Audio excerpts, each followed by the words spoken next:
Um dia você foi embrião, e na data mais festiva do calendário anual, você desabrochou, cresceu, e hoje se multiplica em gestos, energia, fé, esforço pessoal, criatividade. Este laço misterioso de amor e fraternidade que nos une me faz descobrir em você esta pessoa original, diferente. Na verdade, não conheço nenhum ser humano igual. Nada se repete na natureza. O ser diferente faz parte da vida no planeta. Aqui, nenhuma célula se repete na multiplicação. Você é o único ser no universo igual a você mesmo.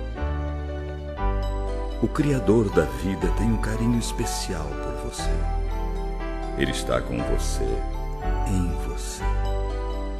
Apesar de pequeno e frágil, você carrega uma energia que ultrapassa as fronteiras do tempo e do espaço e que faz de você esta pessoa simples, amiga, serena e maravilhosa.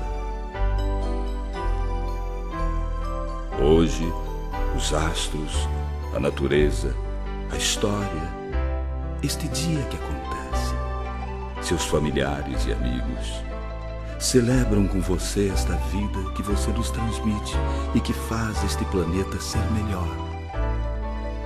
Que Deus, o Criador do Universo, celebre com você esta festa e o cubra com a sua sabedoria e com a sua bondade infinita, porque nós amamos você.